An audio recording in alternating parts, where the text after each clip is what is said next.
प्रश्न 6। भारतीय विधानपालिका प्रथम बार द्विसदनीय कब बनाई गई? व्याख्या। भारत सरकार अधिनियम 1919, जिसे मोंटेग्यू चेम्सफोर्ड सुधार भी कहा जाता है, के द्वारा पहली बार केंद्र में द्विसदनीय विधानमंडल की स्थापना की गई। इसके अंतर्गत उच्च सदन को राज्य परिषद कहा गया तथा निम्न सदन को केंद्रीय विधानसभा कहा गया। इससे भारतीयों की विधायी भागीदारी में वृद्धि हुई और केंद्रीय स्तर पर आधुनिक संसदीय व्यवस्था की नींव पड़ी। ये ब्रिटिश शासन द्वारा सीमित उत्तरदायी शासन की दिशा में एक महत्वपूर्ण कदम था। स्मरणीय तथ्य: भारत में पहली बार द्विसदनीय केंद्रीय विधानमंडल की स्थापना 1919 के अधिनियम द्वारा हुई थी। प्रश्न 7। भारतीय सिविल सेवा के संबंध में निम्नलिखित कथनों में से कौन सा सही है? व्याख्या। आधुनिक भारतीय सिविल सेवा की शुरुआत 1854 में हुई, जब प्रतियोगी परीक्षा प्रणाली लागू की गई। प्रारंभ में ये परीक्षा केवल लंदन में आयोजित होती थी, जिसके कारण भारतीयों की भागीदारी बहुत कम थी। भारत सरकार अधिनियम 1919 के बाद बनाए गए नियमों के अनुसार वर्ष 1922 से आईसीएस परीक्षा भारत में भी आयोजित होने लगी। पहले इसका आयोजन इलाहाबाद में हुआ और बाद में दिल्ली में होने लगा। धीरे धीरे भारतीयों की संख्या बढ़ी और 1941 तक भारतीय अधिकारियों का प्रतिशत यूरोपियनों से अधिक हो गया। स्मरणीय तथ्य: आईसीएस परीक्षा भारत में पहली बार 1922 में आयोजित हुई थी। प्रश्न 8। निम्नलिखित में से किस अधिनियम द्वारा 120 सदस्यों वाले चैम्बर ऑफ प्रिंसेस की व्यवस्था की गई थी? व्याख्या। भारत शासन अधिनियम 1919 के अंतर्गत भारतीय रियासतों के लिए चैम्बर ऑफ प्रिंसेस की स्थापना का प्रावधान किया गया। ब्रिटिश सम्राट जॉर्ज पंचम ने 23 दिसंबर 1919 को इसकी घोषणा की थी। इसका औपचारिक उद्घाटन फरवरी 1921 में हुआ। इस संस्था का उद्देश्य भारतीय रियासतों और ब्रिटिश सरकार के बीच संवाद स्थापित करना था। इसमें विभिन्न रियासतों के शासकों को प्रतिनिधित्व दिया गया था। स्मरणीय तथ्य: चैम्बर ऑफ प्रिंसेस का उद्घाटन वर्ष 1921 में हुआ था। प्रश्न 9। राष्ट्रपति की अध्यादेश जारी करने की शक्ति प्रेरित है? व्याख्या। भारतीय संविधान में राष्ट्रपति की अध्यादेश जारी करने की शक्ति भारत सरकार अधिनियम 1935 से प्रेरित है। वर्तमान संविधान का अनुच्छेद 123 राष्ट्रपति को ये शक्ति प्रदान करता है। जब संसद का कोई भी सदन सत्र में न हो और तत्काल कानून बनाने की आवश्यकता हो, तब राष्ट्रपति अध्यादेश जारी कर सकते हैं। यह अध्यादेश संसद द्वारा पारित कानून के समान प्रभाव रखता है, किंतु संसद के पुनः बैठक करने पर उसकी स्वीकृति आवश्यक होती है।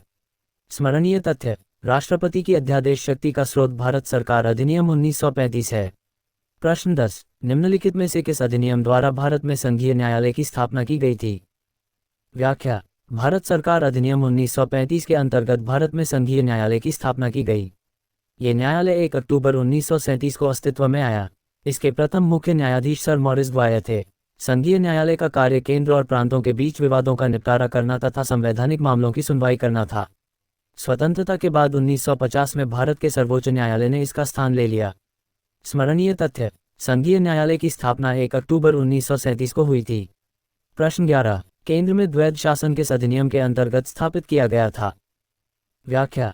भारत सरकार अधिनियम 1935 के अंतर्गत पहली बार केंद्र में द्वैध शासन की व्यवस्था का प्रावधान किया गया। इसके अनुसार संघीय विषयों को आरक्षित और हस्तांतरित विषयों में विभाजित किया गया था। हालांकि देशी रियासतों के संघ में शामिल न होने के कारण प्रस्तावित संघीय व्यवस्था लागू नहीं हो सकी और केंद्र में द्वैध शासन भी व्यवहार में नहीं आ पाया। इसके विपरीत प्रांतों में द्वैध शासन समाप्त कर प्रांतीय स्वायत्तता लागू की गई।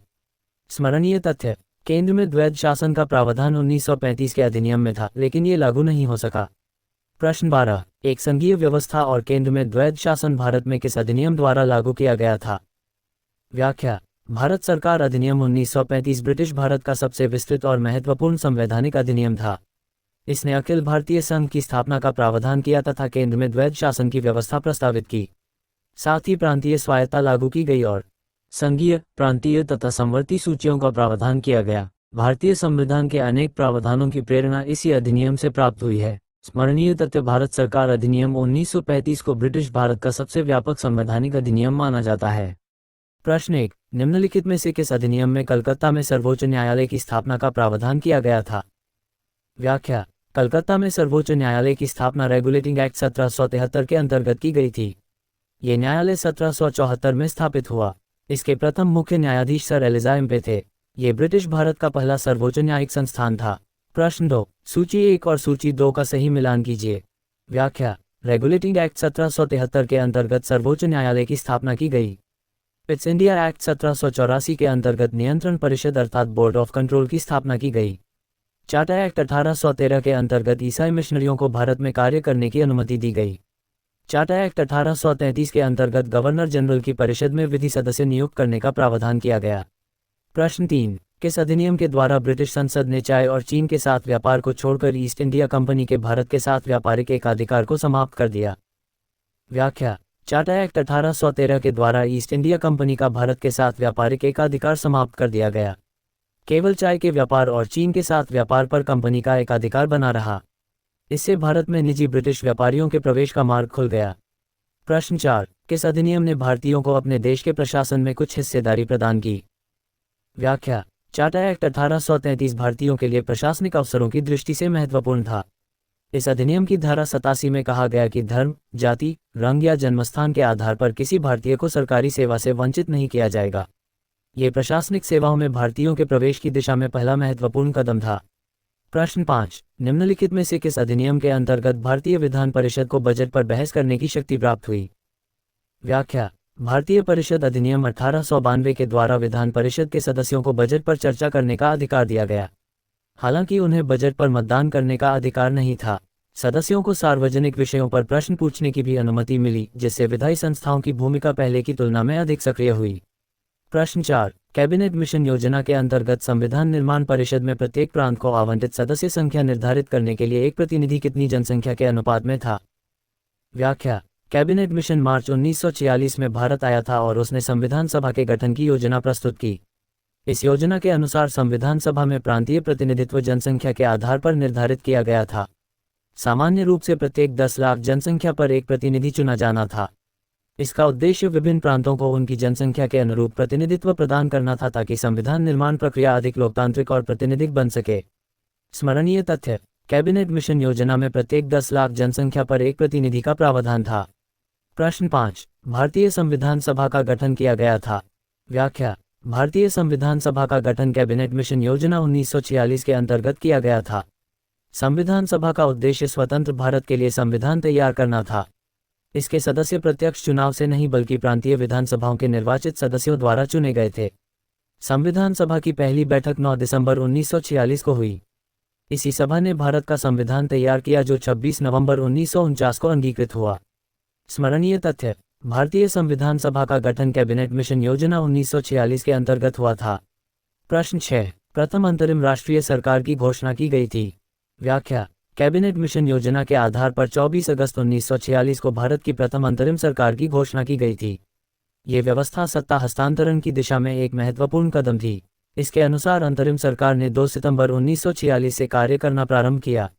इस सरकार में भारतीय नेताओं को प्रशासनिक जिम्मेदारियां दी गईं, जिससे स्वतंत्र शासन के लिए अनुभव प्राप्त हो सके। स्मरणीय तथ्य, अंतरिम सरकार की घोषणा 24 अगस्त 1946 को हुई और उसने 2 सितंबर 1946 से कार्य शुरू किया। प्रश्न 7, निम्नलिखित में से कौन अगस्त 1946 में गठित प्रथम अंतरिम राष्ट्रीय सरकार का सदस्य नहीं था? व्याख्या, 24 अगस्त 1946 को घोषित और 2 सितंबर 1946 से कार्यरत अंतरिम सरकार में पंडित जवाहरलाल नेहरू, सरदार वल्लभभाई पटेल, डॉक्टर राजेंद्र प्रसाद तथा अन्य प्रमुख नेता शामिल थे। डॉक्टर सर्वपल्ली राधाकृष्णन इस अंतरिम सरकार के सदस्य नहीं थे।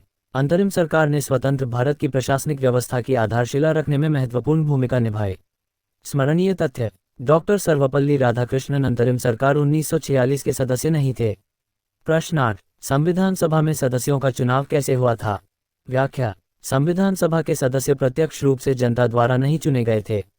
प्रांतीय विधानसभाओं के निर्वाचित सदस्यों ने आनुपातिक प्रतिनिधित्व प्रणाली तथा एकल संक्रमणीय मत पद्धति के आधार पर संविधान सभा के सदस्यों का चुनाव किया था। उस समय सार्वभौमिक वयस्क मताधिकार लागू नहीं था, इसलिए संविधान सभा का गठन अप्रत्यक्ष निर्वाचन के माध्यम से किया गया था। स्मरणीय तथ्य, संविधान सभा का गठन अप्रत्यक्ष निर्वाचन द्वारा हुआ था। प्रश्न 9, संविधान सभा की प्रथम बैठक की अध्यक्षता किसने की थी? व्याख्या, संविधान सभा की पहली बैठक 9 दिसंबर 1946 को हुई थी। इस बैठक की अध्यक्षता अस्थायी अध्यक्ष के रूप में डॉक्टर सच्चिदानंद सिन्हा ने की थी। बाद में 11 दिसंबर 1946 को डॉक्टर राजेंद्र प्रसाद संविधान सभा के स्थायी अध्यक्ष निर्वाचित हुए। संविधान निर्माण की ऐतिहासिक प्रक्रिया की शुरुआत इसी प्रथम बैठक से हुई थी। स्मरणीय तथ्य, संविधान सभा के प्रथम अस्थायी अध्यक्ष डॉक्टर सच्चिदानंद सिन्हा थे। प्रश्न 10, भारतीय संविधान सभा की स्थापना की गई थी।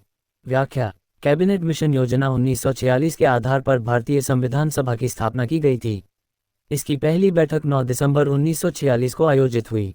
प्रारंभ में इसमें ब्रिटिश भारत और देशी रियासतों के प्रतिनिधियों को शामिल किया गया था।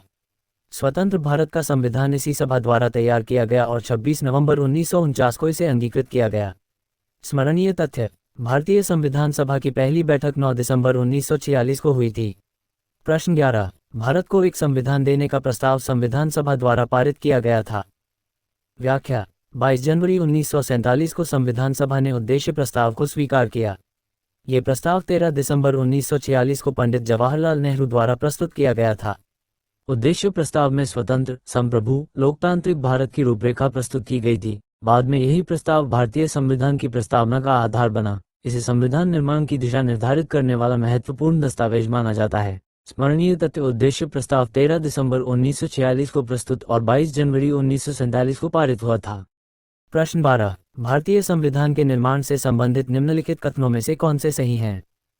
व्याख्या: पंडित जवाहरलाल नेहरू द्वारा प्रस्तुत उद्देश्य प्रस्ताव ने भारतीय संविधान के निर्माण की दिशा और दर्शन को निर्धारित किया था।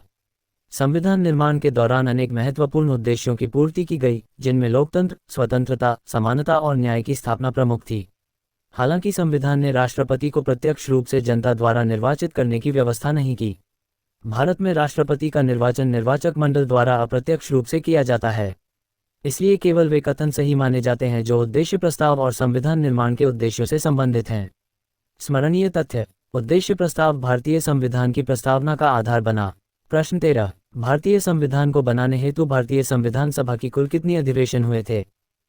व्याख्या: भारतीय संविधान सभा ने संविधान निर्माण के लिए कुल 11 अधिवेशन आयोजित किए थे। संविधान निर्माण की प्रक्रिया 9 दिसंबर 1946 से प्रारंभ होकर 26 नवंबर 1949 तक चली। इस दौरान संविधान सभा ने लगभग 2 वर्ष 11 माह 18 दिन तक कार्य किया।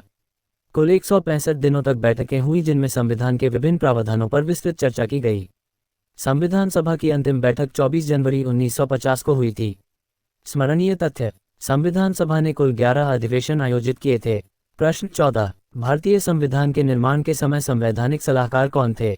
व्याख्या: भारतीय संविधान के निर्माण के समय बेनेगल नरसिंह राव अर्थात BN राव को संविधान सभा का संवैधानिक सलाहकार नियुक्त किया गया था।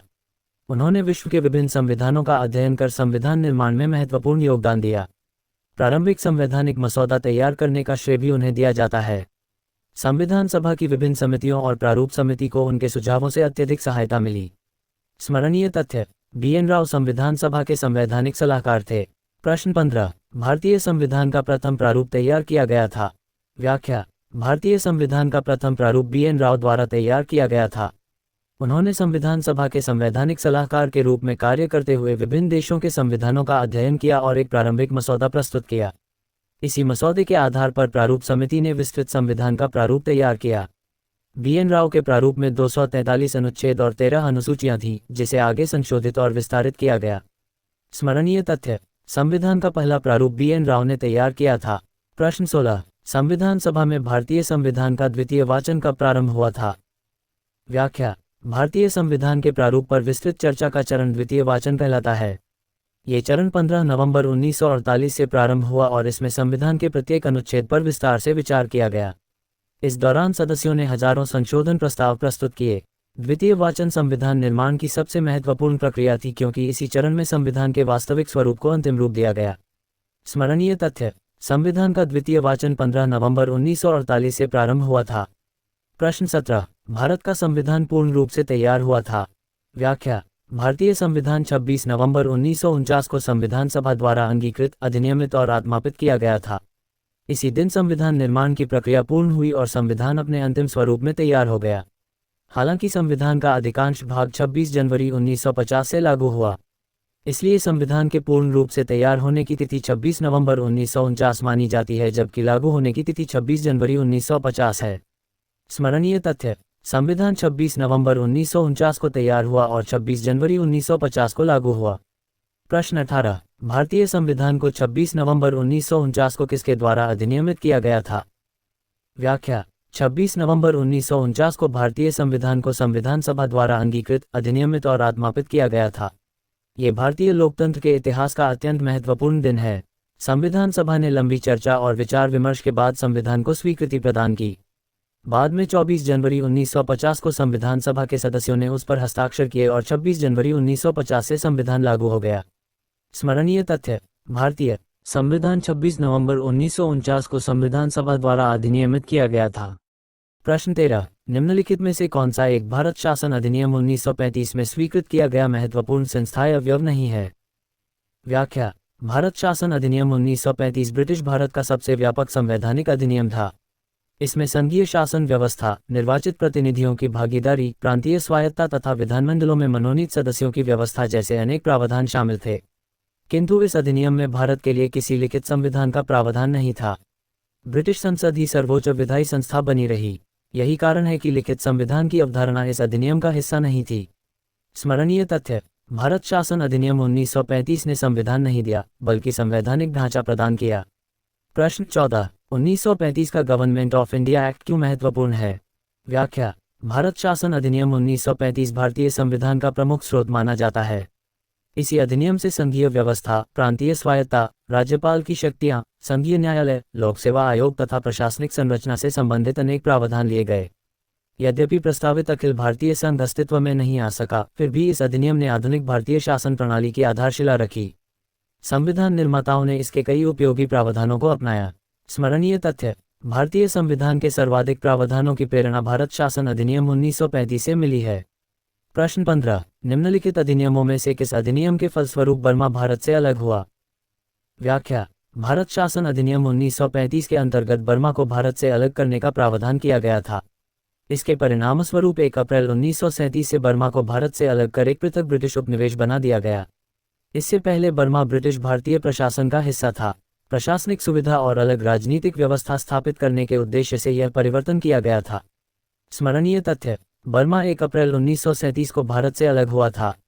प्रश्न 1, स्वतंत्रता से पूर्व के दिनों में प्रारंभ में किसने संविधान निर्माण सभा का विचार प्रस्तुत किया था? व्याख्या: संविधान सभा की अवधारणा सर्वप्रथम एम.एन. राय ने वर्ष 1934 में प्रस्तुत की थी। उन्होंने सुझाव दिया कि भारत का संविधान भारतीय जनता द्वारा चुने गए प्रतिनिधियों के माध्यम से बनाया जाना चाहिए। बाद में भारतीय राष्ट्रीय कांग्रेस ने भी इस मांग का समर्थन किया। संविधान सभा का विचार भारतीय स्वतंत्रता आंदोलन की एक महत्वपूर्ण लोकतांत्रिक मांग बन गया और अंततः इसी आधार पर संविधान निर्माण की प्रक्रिया प्रारंभ हुई। स्मरणीय तथ्य: भारत में संविधान सभा का विचार सर्वप्रथम एम.एन. राय ने 1934 में दिया था। प्रश्न 2, एक निर्वाचित संविधान सभा द्वारा भारत के संविधान का निर्माण करने का प्रस्ताव किसने किया था? व्याख्या: भारत के संविधान का निर्माण निर्वाचित संविधान सभा द्वारा किया जाए, ये प्रस्ताव पहली बार औपचारिक रूप से क्रिप्स मिशन ने 1942 में रखा था। द्वितीय विश्व युद्ध के दौरान ब्रिटिश सरकार ने भारतीय नेताओं का सहयोग प्राप्त करने के लिए यह प्रस्ताव दिया था। यद्यपि क्रिप्स मिशन के प्रस्ताव स्वीकार नहीं किए गए, फिर भी संविधान सभा की अवधारणा को आधिकारिक मान्यता प्राप्त हुई और आगे चलकर इसी दिशा में संविधान निर्माण की प्रक्रिया आगे बढ़ी। स्मरणीय तथ्य: निर्वाचित संविधान सभा का प्रस्ताव पहली बार क्रिप्स मिशन 1942 ने दिया था। प्रश्न 3, इन व्यक्तियों में से कौन कैबिनेट मिशन का सदस्य नहीं था? व्याख्या: कैबिनेट मिशन मार्च 1946 में भारत आया था। इसके 3 सदस्य Lord Pethick Lawrence, sir Stafford Cripps और ए.वी. अलेक्जेंडर थे।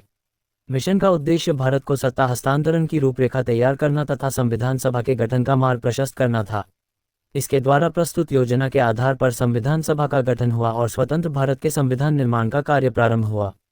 स्मरणीय तथ्य: कैबिनेट मिशन के 3 सदस्य थे पैथिक लॉरेंस, स्टैफर्ड क्रिप्स और ए.वी. अलेक्जेंडर।